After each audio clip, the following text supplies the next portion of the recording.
says it's streaming live on YouTube. Then are we ready to go? Yeah, my computer's saying it's preparing to stream, so probably about 10 seconds. Oh, okay. Okay, we're good. Okay, then I'll call this meeting of the City of Salem Legislative Subcommittee of the City Council to order for May 29th. Welcome to those of you who are here and then to any who are watching this streaming live on YouTube. Could we announce who's here? Bennett? Anderson. Hoy? Nanke. Kaiser. And we have staff here. We have our lobbyist, Justin Martin. So why don't I turn it over to you, Justin, and you kind of give us an update. All right. Thank you, Mr. Mayor and members of council. Today I'm going to cover, good to see everybody again. Haven't seen you guys in a while. Today I'm going to cover real quick just a update on eBoard, what's been going on there. Nikki has been painstakingly following all of those and writing up little snapshots for us. So I'll go over that real quick. I'll then talk about the forecast so everybody can get a general sense of what we're facing in the next the end of this biennium and the upcoming biennium. Talk a little bit about the election, the Senate and the House, and then finally share some key dates. So that will be my legislative update. And with that, I'll get right into it. The emergency board met, as you guys know, they've been meeting to deal with obviously COVID related issues. On March 9th, they zipped $5 million to the Oregon Health Authority for response to COVID-19. On the 3rd, they set aside about $300 million with DAS. Also on April 23rd, they did a $10 million general fund grant to Business Oregon, $5 million for one-to-one community loan programs that'll be distributed in 2 waves of $2.5 million each, and $5 million in lottery and other funds for CDFI loans. It's meant to assist small businesses across the state that did not receive that federal funding. And then finally on May 15th, they did 2 things. The $1.39 billion in CRF funds, the CARES Relief Act funds, were split into 3 expenditure categories. $450 million for state expenses, $415 million for local government and tribes, and $525 million in reserve for future responses prior to the December 31st, 2020 year end. The second thing they did was increase the expenditure limitation established by DAS to $215 million for eligible reimbursement to local governments for COVID-19 related health response expenses, $15 million for tribes for the same type of expenses. And that first wave of reimbursements applies to expenses from March 1st to May 15th. So they've been pretty active. Their final meeting of the eBoard was a virtual meeting like this, and there was a lot of contention within the room. It wasn't the most organized, most professional meeting, I guess. And there's been a lot of blowback from both sides of the aisle, Republican, Democrats, and the business community, as well as Association of Counties and League of Cities. And so the legislative leadership put out a letter earlier this week to say that they'd like more input from the League of Cities, the Association of Counties and Special Districts. That package is being put together now. That will go back to them. They asked for that by June 5th. So I would expect to see a little more action around emergency board with that in mind. So I'm assuming, and I know that our staff is working on that and looking at that with the league as well. The second part of this update is the forecast. I'm sure most of you saw the projected numbers have been reduced by about 2.7 billion for this biennium. And the forecast in looking at the 21 through 23 biennium is expected to be down about 4.4 billion. So even though we have several monetary needs that we will continue to ask the legislature for, I wanted to make sure that the council had that as a backdrop to what we're looking at in terms of reductions. Justin, can I have a question? Do we have any hope of getting any of that money for our navigation center? Yeah, I would say yes. And again, I haven't had those conversations with legislative leadership yet. We do know that's a priority. The good news was, and again, I think we were, as folks remember, we were all kind of frustrated because we were right in the queue, basically essentially first in line on the navigation center and the homelessness package that was coming out of the speaker's office and legislative leadership's office. Unfortunately, we saw that walkout again in the 2020 session. And as I mentioned then, you know, short sessions prior, I think there was 126 pieces of legislation passed. 2 sessions ago, there was about 123 pieces of legislation passed in the last short session, and 3 pieces of legislation passed in this last short session. So really frustrating because we were in the hopper. We were part of that 4001 package, ready to go with the funds that we needed to be able to support the facility and operations for 2 years. So that's a little bit of a letdown. That's still high priority. The good news is we did the groundwork, so it's not coming out of the blue. And my hope is that we start to see that. It's also important to remember, we didn't just see that shutdown in the short session. We saw that same shutdown in the big session. And as I kind of segue to the politics of my update, frankly, I think it's something that we may continue to see. So we will keep, specific to your question, we're right there in the queue. I'm continuing to have those conversations when and if I do talk to legislative leadership. And I know, of course, our Salem delegation is on board with that. And the expectation is that hopefully we can get some of that funding. I do know, in talking to Eugene and Lane County, just my colleagues, they put in under the COVID reimbursement to help with their navigation center. So they just put it in. I don't know if that'll be denied or accepted as a COVID cost, but it might be something that we want to look into in the future as well. Great. Okay, moving on to the fun stuff, the political side of this. We just had an election. And as I look to our agenda in 2021 with the legislature, a couple things really jump out at me. First and foremost, as we all know, we've got Democratic control of both chambers and a Democratic governor, and we've got big numbers on each of those, 18 to 12 in the Senate, and 38 to 22 in the House. So regardless of how a few battleground districts go, that type of a lead or that type of division and super majorities in both chambers really will not change.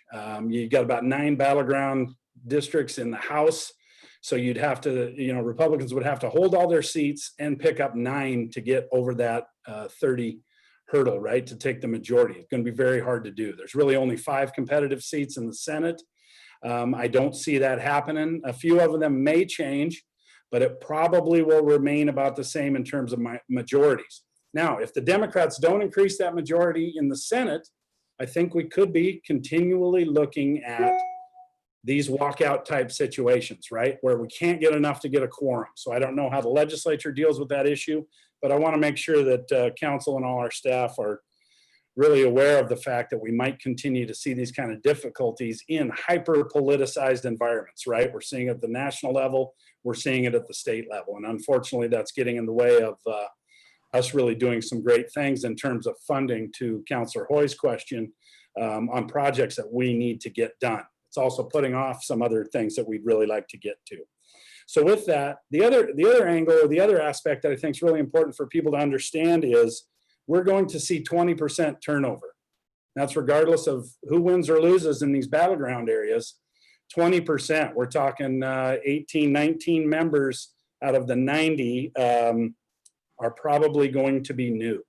That's a problem in some sense, but it's also an opportunity in others. And I think for us to be able to educate those new faces, those new committee members as to what the city of Salem is doing, what our priorities are, since we've got them nicely laid out in a package, what those are, I think it gives us a real opportunity with new faces to say, hey, here's what Salem's doing. And if you've got any questions or concerns, please let us know. But I think that's, as you guys all know, what I think the biggest bang for our buck with a contract lobbyist is the ability to work in the interim and educate folks as to what our needs and what we're doing and what we're doing well in the community is. So I'm excited. Justin? Yeah. Sorry to interrupt you, but along those lines, I think it would be really good, and this is kind of for staff too. I really think we need to capitalize on and really highlight these state hospital releases and their impact on our community, and how we're kind of taking a statewide burden and dealing with it locally in our homeless situation. And that and it just makes our local need even more critical because of policies and actions at the state level in our community. So I really would like to quantify that. We hear it a lot from our homeless advocates and from others that these are the folks who are really causing us the most difficulty in terms of placement and that sort of thing. I would like to be able to quantify that and arm you with some information to be able to educate these new folks on just what an impact the Salem community is bearing. Yeah, I think it's a great suggestion. And a couple things. I think it's an opportunity too for probably you guys to have some direct conversations with our own Salem delegation, right? Let's really highlight this. Let's arm them with that information, which they then put into that larger, whether it's a committee setting, whether it's a caucus meeting, whether it's dealing with the other side of the aisle, but the same party, again, educating them. And I think that would be really good for us to start to have some of those strategic conversations. It's one thing to have your trusted lobbyist who's got relationships with these people, but it's also another thing to have elected officials talking to elected officials and making sure to highlight what is really going on in their districts and in our city and in our community. I agree completely. And Courtney, maybe you could help us take some of that information from the anecdotal and into actual data. That I think that would be really helpful to be able to have those conversations. Yes, I would look forward to that challenge. In the past, when we've tried to do that, and it's been several years, so I'm sure that we can be better. It's been challenging to get around the policy of release to the jurisdiction from which the person came, which is the policy. It's been challenging to get the data to show that it's not happening. Does that make sense? So it does. Challenge of being able to get down to what really is occurring and being able to validate that perception and those anecdotes. Maybe our partners at the county could help us, because I think they probably have access to some information that we may not have access to. Maybe not on person specific, of course, but just on stats. They might be able to help us with that, because I think they are probably privy to some of that. And if you need help with that, I'm sure the mayor or I or any of us could help, because I'm sure the commissioners would be interested in helping us with that. Yes. I look forward to the challenge. Thank you. Excellent. Okay, and one more point to highlight kind of the turnover we're going to see and the areas in which that turnover really will impact us. Shamia Fagan looks like won that Secretary of State's race. We'll see when it's certified, but boy, what a close race. She was midterm, so we will see now a new chair of housing and development, right? Very important to us with our homelessness issues. She was really a good voice for us, made sure to be very inclusive. The mayor testified during the short session in front of her. So we will see a new chair in housing. We will see a new chair in healthcare. Senator Lori Monis Anderson is moving on. Since Senator Haas did not win that Secretary of State's race, his seat is up. So we will see a new chair of finance, which is very important to us as we're dealing with budgetary issues. Senator Wagner, who Chuck knows from his education day, Mr. Mayor knows from his education days, was chairing education. Now, as majority leader, will probably move out of that role because they're much more political when they're in that role. So they will move to rules. That tends to be the way majority leaders do, probably chair rules. So we're going to see a new education chair. We know Representative Doherty is not coming back on the House side, so we've got a new chair of education. And the good news is that is Teresa Alonso Leon, one of our own, which is great news for us. And then Senator Roblin is moving on from the South Coast, and he was chairing the Mental Health Committee. which as we deal with, all the issues related to homelessness, mental health was another critical committee for us. And then Senator Burdick, now that she's no longer the majority leader, was chairing rules. I would probably expect to see Wagner in that role, but again, she's moving on. So I say that, or I point this out to illustrate the fact that we've got a lot of work to do with new chairs of very important committees to us. Senator Burdick is taking over finance, I believe. That'd be a good fit for her. I mean, I think that's kind of the natural fit. She's been there before. That'll be good for us. She's got a long institutional knowledge, and we've got good relationships with her. So that's great. As you guys heard, we've still got Courtney in as Senate President. Wagner, kind of the new kid on the block. Barely been a senator, I don't think, for more than 2 years. And then Senator Fred Girod is the new Republican leader. And that's good because we got some water issues that touch his district. That'll be good for us in relaying that message to his caucus. And then on the House side, things remain the same. Speaker Kotek, as I mentioned earlier, a huge proponent of homelessness funding. So we will continue to work those angles. Barbara Smith Warner continues as majority leader, and then Christine Drazen as the Republican leader on that side. So good relationships there, same crew. That's kind of the politics of what's happened here in the last couple months. And then finally, I got some key dates. We've got no special session scheduled yet, but that changes, every time I talk to a different colleague in a different issue area. Some people have heard, well, maybe we will do something this summer. Looks like we've got e-board maybe meeting again here after the June 5th regroup. And I've also heard September. So we will keep our eye around that. And again, you'll hear from staff, but homelessness continuing to be one of those priorities. The next revenue forecast will be Wednesday, September 23rd. We've got legislative days, May 20th through June 5th. There's a lot of virtual meetings. If anybody needs help getting to sleep, you can tune into those and check those out. September 23rd to 25th of 2020 will be that quarterly legislative days. And then December 7th through the 9th of 2020 will also be legislative days. We've got some pre-session deadlines. Legislative draft requests must be in by September 25th.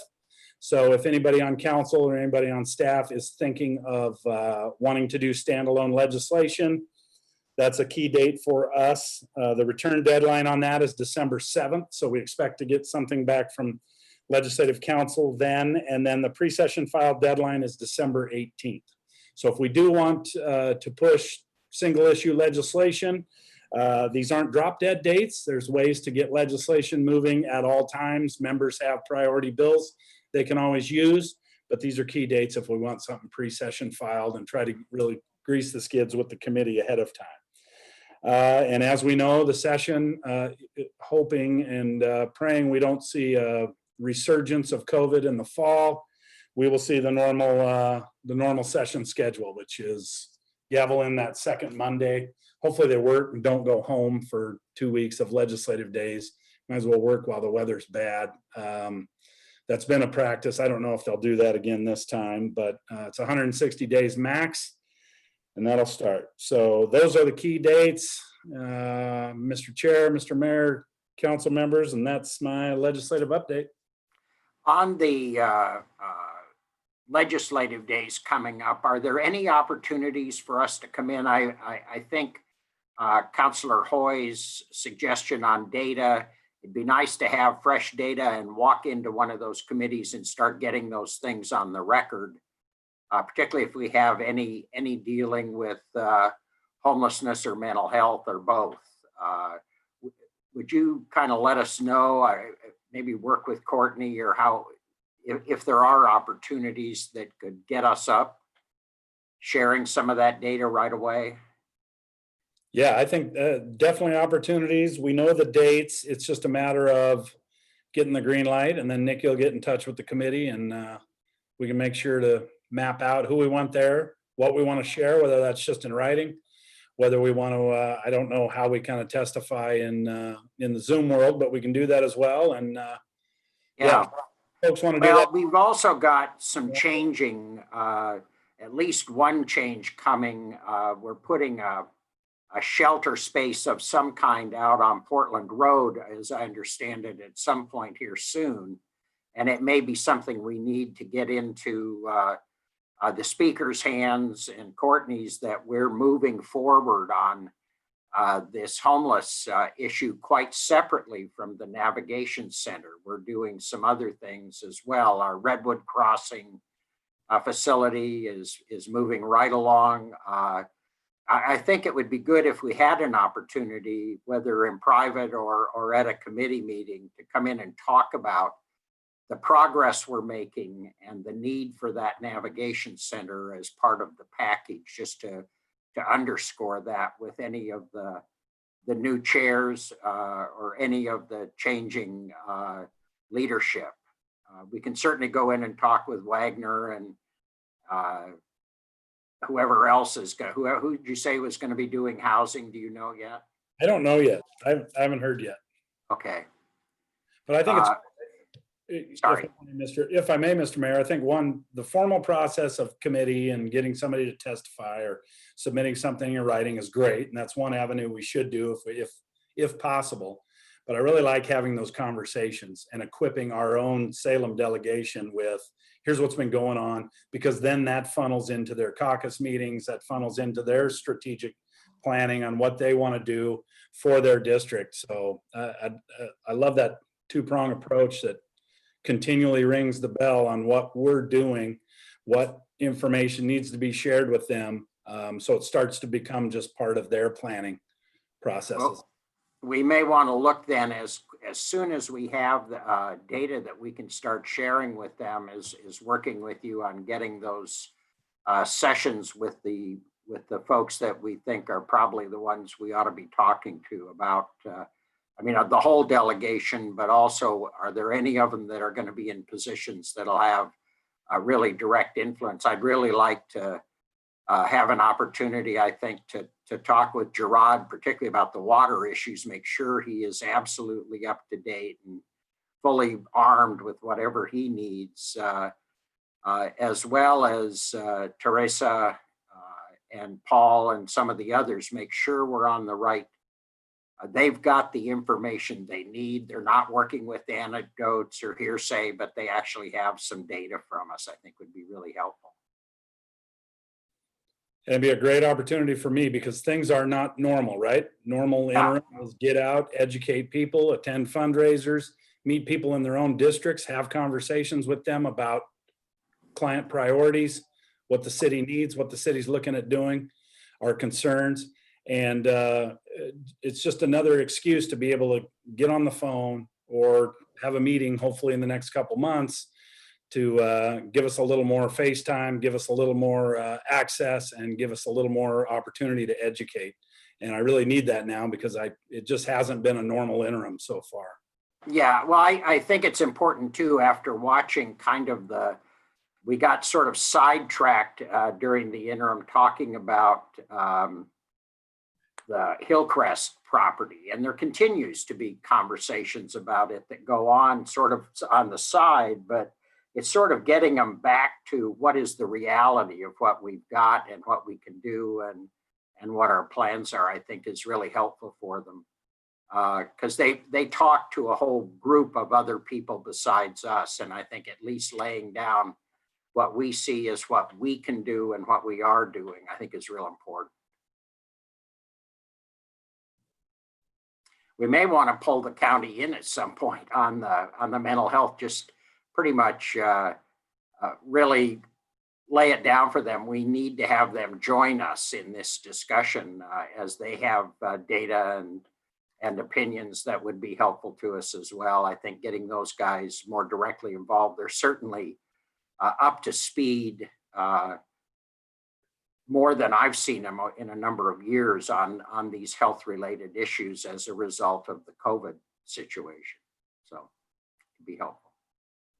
Thank you. So just in the beginnings of our conversations, what I'm taking away is that we want to keep pushing on the navigation center And we want to get more specifics about how to quantify the impact of releases on our community. And then we want to be engaging and organizing conversations about Salem's priorities. So I think all of these things are possible within the framework of what we hope to try to accomplish in the upcoming session. So thank you for the input. Justin, do you have anything else you want to add about this kind of, what have I been calling it, the off-season activities? Do you have anything else you want to add? No, I think that's it. I mean, just in general, it's a good time to get a lot of work done. And I think that education piece, being able to do it in a non-compressed format, right? Once we're in the legislature, you've got 5-minute meetings, you're going from Senate to the House, everything's getting rescheduled, you got committee meetings running long, and it's often difficult. So the key is to build trust in the interim, build a relationship in the interim, supply quality information and educate folks so they can make quick decisions because they trust us, they're informed, and we've done all that relationship building outside of that really compressed time frame, which is a legislative session. So everybody, whenever I talk to Western Oregon or a group of students, it's always, well, what the hell do lobbyists do during the interim? Well, the good ones get their work done and make it happen and make sure everything's kind of greased before you even get in the building. So yeah, I got to tell you, it's been frustrating because I'm used to being out and about, going around the state, having those meetings, or at least being at fundraisers, these virtual fundraisers. I don't know if anybody's been to one yet, but They're bad. It's just trick. Yeah, it's just not good. So hoping for the best, and hopefully Oregon doesn't feel the brunt of this as much as some other states, and we can get going a little sooner. Because it is really not just frustrating, but it also is tamping down our ability to do that education and relationship building that we work so hard on during the interim. That's it. Nikki, you got anything else? I told Nikki I wouldn't call on her. I have an update that I want to make sure that we address really quick. Sorry, Nikki, I'm going to jump in. I did also just want to let everyone know about something that happened yesterday. So Marcus, I'm asking you to step in, talk a little bit about the testimony and our response. Could you jump in? Yes, I'm here. Hopefully you can hear me. Thank you. Yes.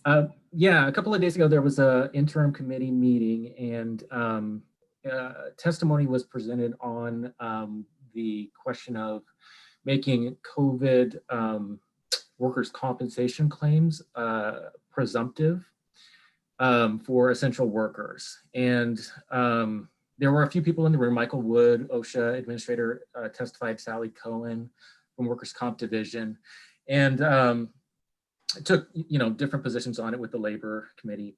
We had a City of Salem employee that gave testimony that the city was not providing personal protective equipment to its essential workers, specifically the police force, and N95 masks were brought up as a specific example of that. That's not true, so we wanted to set the record straight. So we, as quickly as we could, put together some information on what the city's doing. I was especially concerned about that, not just because of the argument that presumption should be instituted because self-insureds are not protecting their employees properly, but also just because Michael Wood was in the room and Sally Cohen, and those are people who oversee and make sure that the self-insured programs are meeting their statutory requirements of safety and loss prevention programs. So we wanted to make sure that they didn't get the wrong impression. Put together a letter that outlined exactly what we're doing for personal protective equipment, how we are offering employees that do come down with coronavirus leave that doesn't tap into their leave banks, and trying to do everything that we can to support our employees to counter the argument that simply that we aren't. So that's the quick update. Yeah, thank you, Mr. Mayor, and thank you, Marcus. I represent governmental clients in workers' comp, and so this is something we've been talking about, and it's going to be, these kind of claims are going to start coming in. And it's going to be normally the burden is on the worker, and the presumption is changed to put the burden on the employer in cases of firefighters and also now of first responders. And we've talked about those in past sessions. And those presumptions can be pretty well justified because firefighters are going in with pulmonary and heart stuff, and the presumption on the law enforcement is on psychiatric claims from the horrible things that they see. So whether you agree with that or not, at least they've got some backing there. But on the COVID claims, you know, you're out, and it's not just specifically related to your employment. You're out all over the place. You're at Trader Joe's, you're at Costco's, you go to church, you walk down the street without a mask. There's all sorts of things. So, you know, I would say that it would be in our interest to watch this as a city, and that we ought to resist efforts to make it become a presumption. This is Courtney, and I just want to say that this, we elected to really just educate everybody about what we are doing and not really go directly to this specific issue at this sensitive time. But certainly as it evolves or starts to appear in the session, we would be more active and more vocal. Well, I agree. We don't want to take this position at this point and really argue this, but at some point I'd be happy to meet with Marcus or Justin or you, Courtney, or all of you to give you the, you know, the full range of the legal and other potential requirements here if it becomes a presumption. I mean, that's. Courtney, how many cases have we, or maybe Marcus, how many claims have we received of that kind of nature? So far, only one. Thank you. Have we, the testimony, I want to understand what the testimony was to the Labor Committee. It was that we are not providing PPE to our, and we have a demonstrable batch of statistics or testimony that we can push back in saying, wait a minute, that is absolutely incorrect. Here's the numbers. Here's what's available. We're working with their union representation. I mean, are we in that position right now? Yeah. Is this guy a freelancer? What was the deal here? What? I'll say that what was said, and it was in written testimony, so it's there to read, but it's it was that the police department is not providing adequate personal protective equipment, specifically that they were not provided N95 masks when this emergency arose, and still are not being. So we responded with, and we gathered all the evidence that yes, in fact, we did. We handed out N95 masks to every officer in late March, provided training, did medical questionnaires, testing, took them through the entire program and have that well documented. So we put that all together in a response, circulated it through, and Steve Powers signed off on it. And it, I believe it went into evidence. I clicked in there, I didn't see it, but I think I'm not sure how that goes through. Nicole, Nikki just wrote in, and she could probably speak to it, but late breaking development, it did not go into the OLIS system as testimony, but was instead delivered to our delegation. So Nikki, do you want to clarify what I've just said? Sure. I received an email from the committee administrator, and she let me know that the committee is not accepting testimony. It's invited testimony only. So the letter was delivered to the members of the committee as well as Salem's legislative delegates by email. So the letter that we've authored really started from a place of demonstrating the importance of our first responders in our community and our care of them and their safety. And then as Marcus detailed, it had a lot more information about what we have done. I would also just note, I don't know anything about this except that I read the testimony that was provided. And I would note that I think the employee is coming from a place of concern about their own family and some of the sensitivities within their household. So as an emotional response, it makes sense. And we want to honor that emotion and also start kind of demonstrating a little bit more about what we are doing. So that's the tact we've chosen so far. And when and if it does move into a session or a broader topic, we're happy to provide more background and information. The thing I But think, where's the disconnect? I mean, Yeah, there's a disconnect here between our Yeah. reality and his reality. Yeah. What's going on there?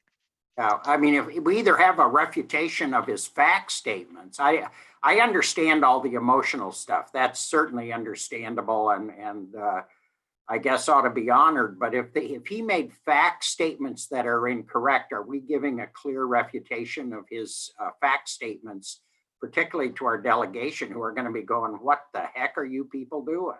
Yes, we have. Okay. And it's clear we've covered what he is alleging has occurred. We had taken care of it as quickly as we should. Yes. And the legislative policy statements that we've used over the years does address this preservation of presumption. So it's not the presumption, it's that he would make fact statements that our police are not being provided adequate PPEs. And the question is, are we providing PPEs? And if we are, is that being clearly stated? Not to go to the heart of the matter and the kind of things that Tom would be able to help us out with, but really to just his fact statement is incorrect. Was he not given PPEs? Is he a police officer? I can't speak to the specifics, but I can tell you that we documented in the testimony that we provided, in the written testimony, we did document every step of the way and all of the work that we've done to provide our employees with PPE, particularly our first responders. Marcus, if you want to address anything more specifically, I think your letter did an excellent job outlining those facts, but if you'd like to, maybe we could help the council better understand the context. Maybe could we just get a copy of the letters? His Yeah. letter and ours? Certainly. Yeah, I think that might would be help helpful. just to understand because, and that Justin be provided that as well. So we understand that we made a very clear refutation of the fact statements about the protection of our first responders, that they actually had the correct mask and they had it at the most opportune time. I assume we were there right away as this unfolded. Yes, and just Okay. a copy of the letter. So we'll be sure to get you both the testimony that was provided to the committee, and we'll share as well our response. We just wanted to make sure that you were aware as well, because this all happened very quickly over the last day or two. Well, we'll hear about it. I mean, at some point we will hear about it, and it's going to be, well, you guys were sending them out without adequate Protect. safety. I've already heard about it. Yeah, I just want to make sure we have, I guess I'm disturbed that one of our employees is operating in a separate universe of reality is what you're telling me, I think, because in fact, he had the equipment. It's been there. It's appropriately been available to him. And he's telling elected officials he didn't have the equipment. That's the part that, you see what I mean? The issue could come back to timing. Yeah, that's I think probably. I think we provided the equipment at the end of March.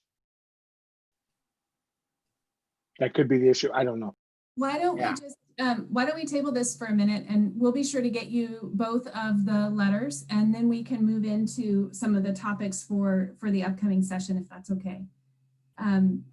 So Do know this kind of thing has real impact with the delegation, I think. This yes, is just the kind of thing that we hear about. So is that okay if we move on to the topics? Yep. Good? Okay.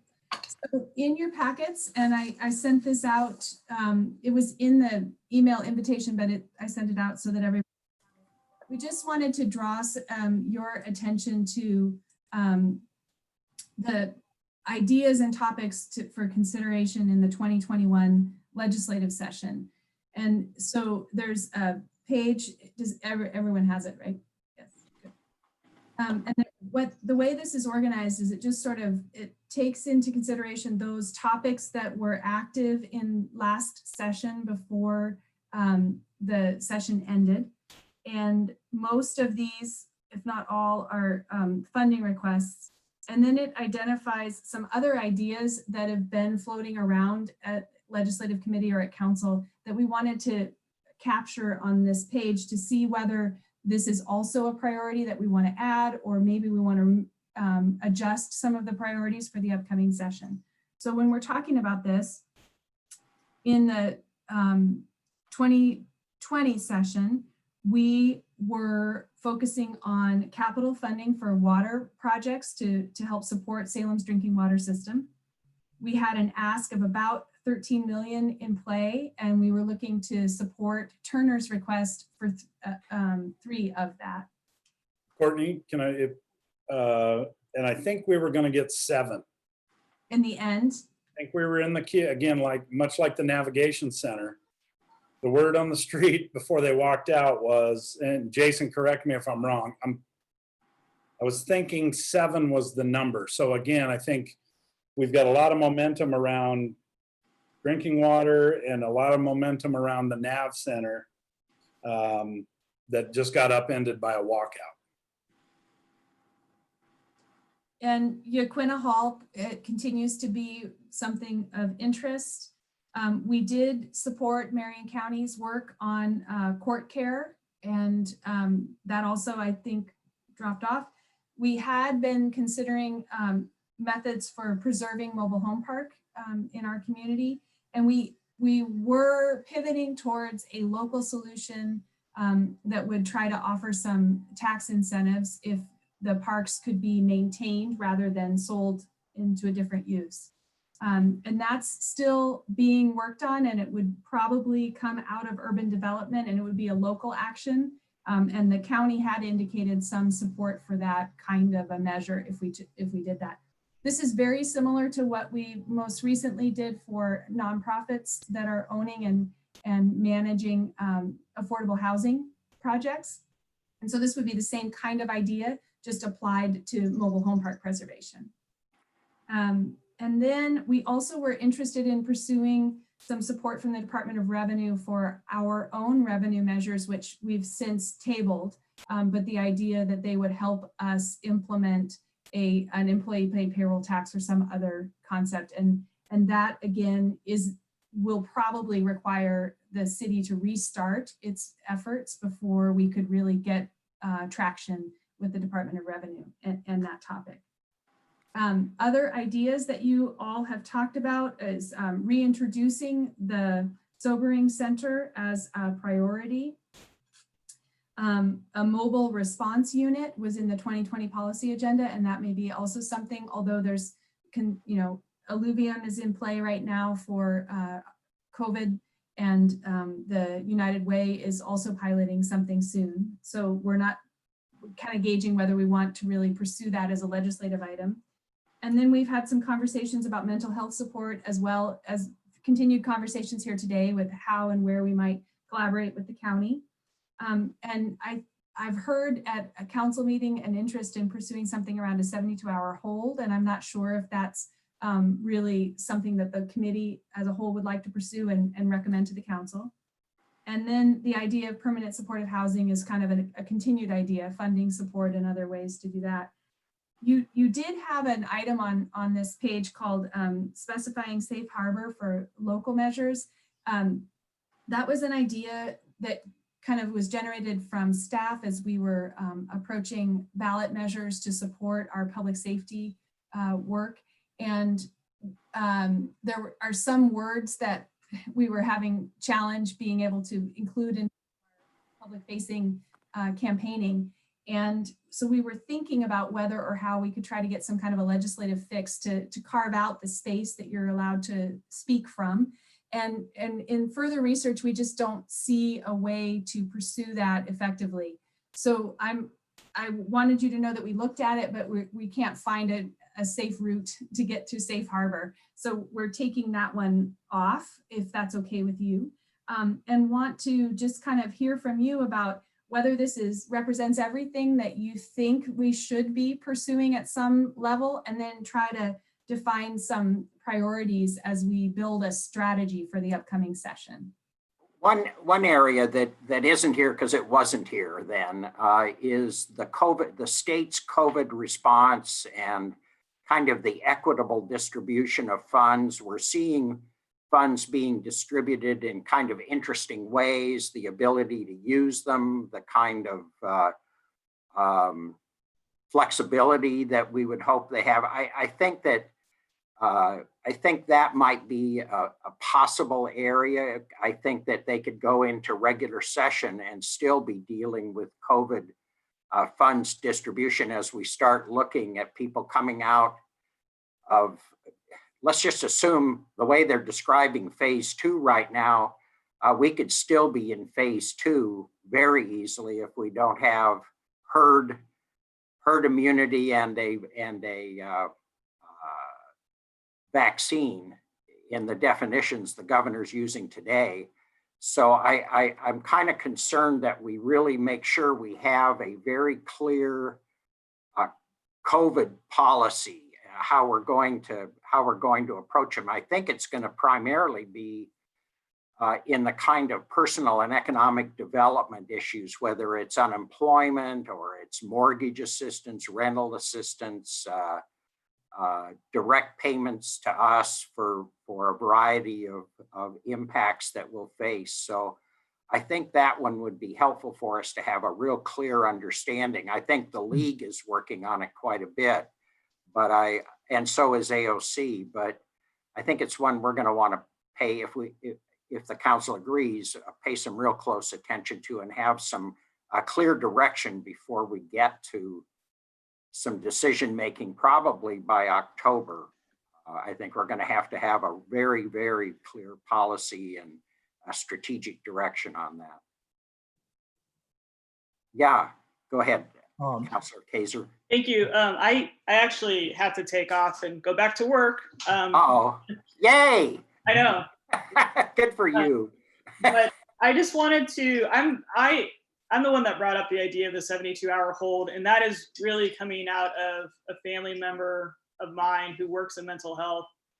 And what they have told me is, and I don't know, and we would definitely need to do research, but my understanding is Oregon does not have this as a tool to use. And what is happening in Salem is people who are experiencing a mental health crisis and largely are also homeless, they're not able to take them anywhere and get them stabilized with medication.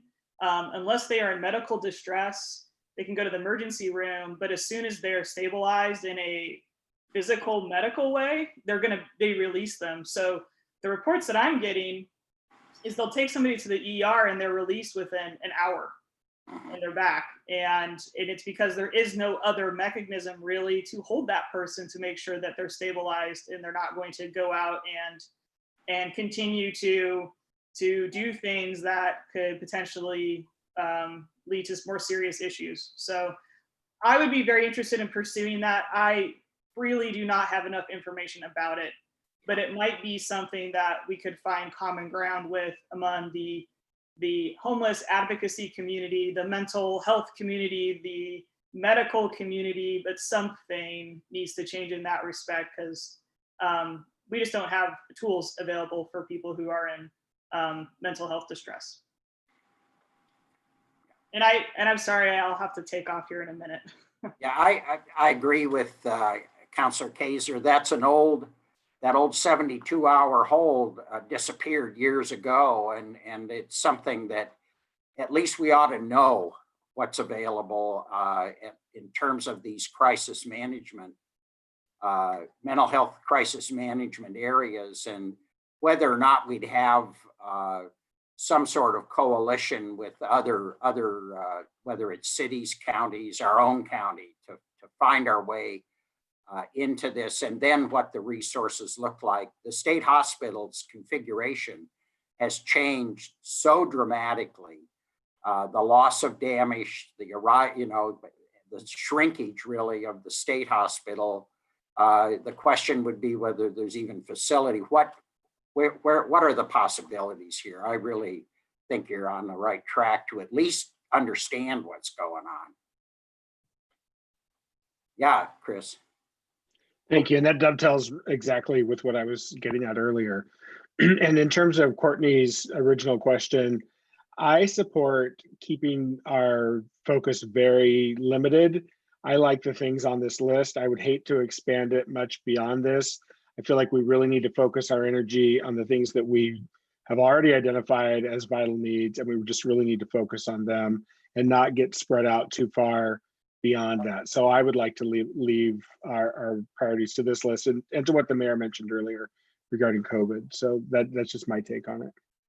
Tom?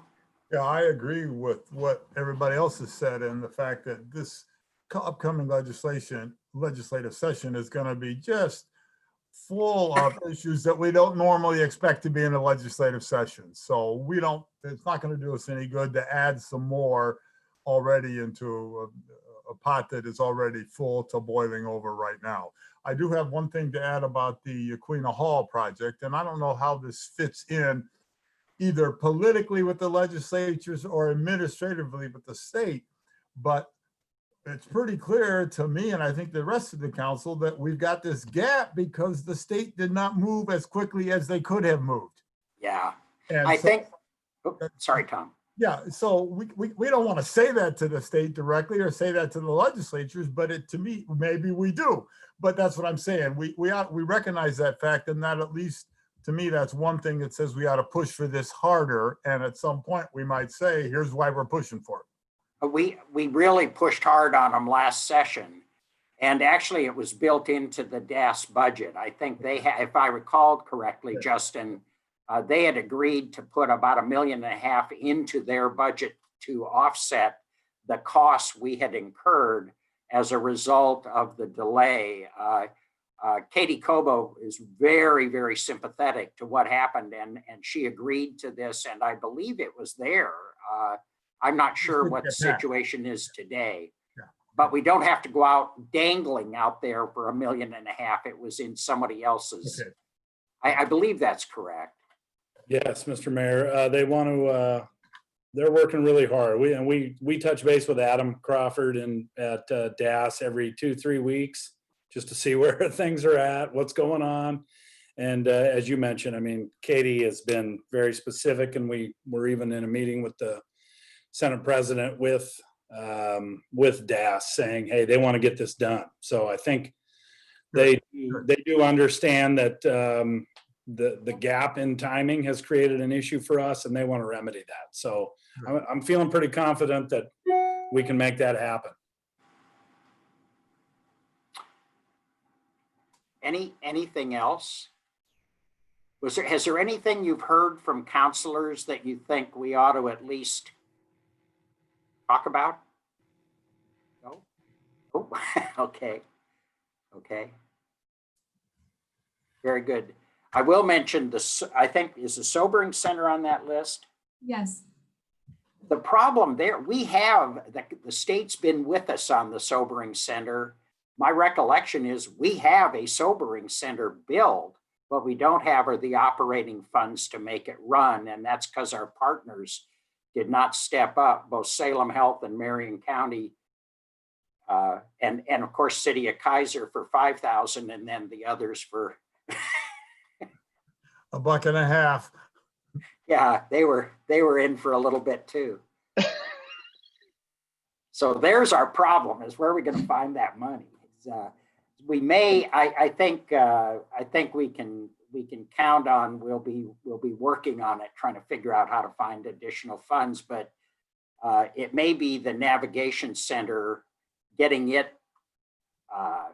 paid for in terms of its operations for a couple of years has probably moved up ahead of it to some extent. I don't know.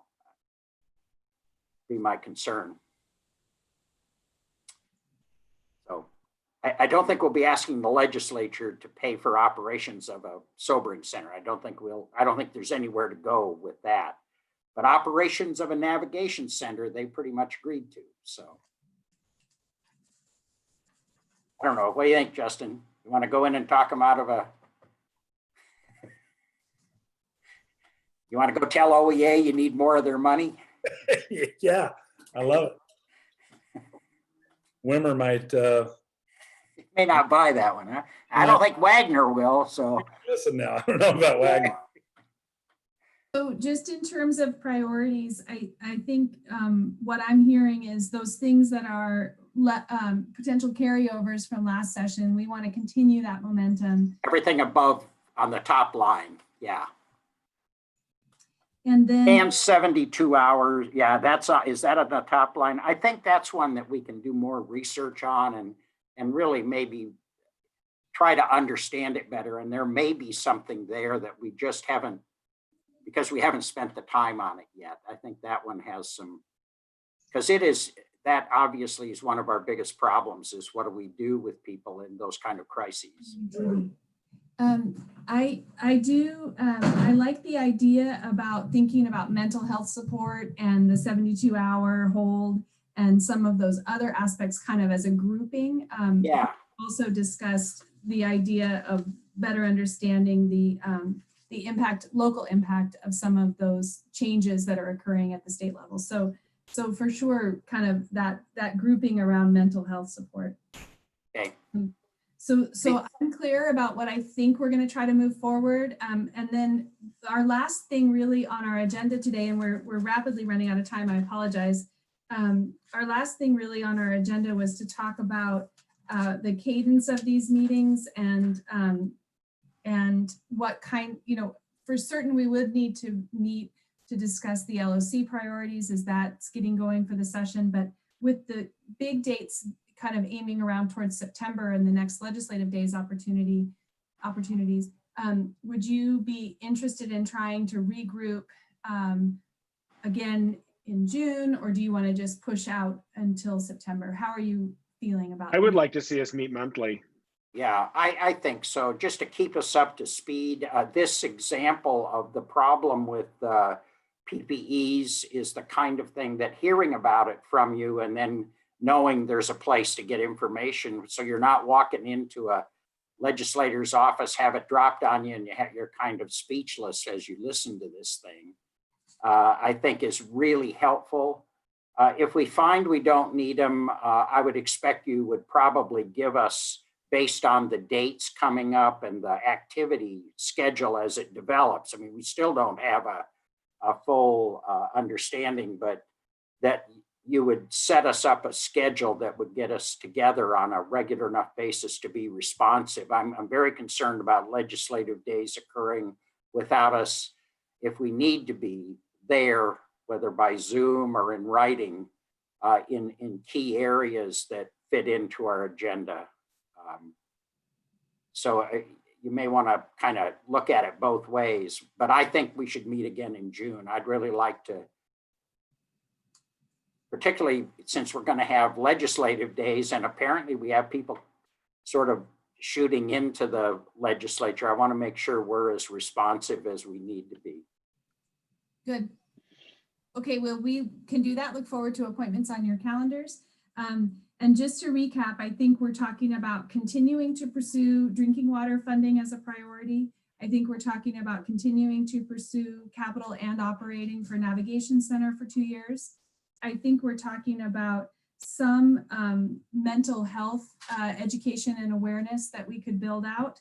And then sort of keeping an eye on COVID and how that impacts local governments as decisions and discussions are made, both possible wins and possible losses. So, well, even more than just keeping an eye on it, I'd really like to at some point have maybe Kristen and her shop or whoever appropriately begin developing kind of for us, what strategically do we need to be doing? Because these funding mechanisms are changing all the time and their distribution policies are being set by groups like Business Oregon.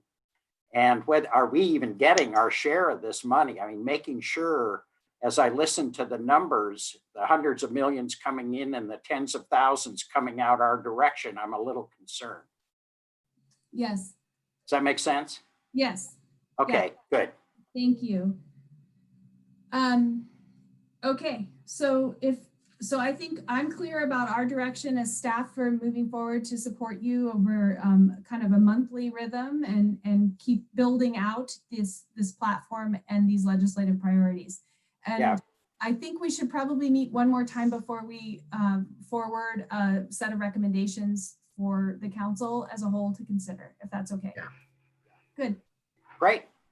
Okay, well, thank you very much. Thank you, Justin. Come back again sometime. I'm here, not going anywhere. Okay, okay. Well, you better not be. Stay at home. Yeah, you can't leave Oregon.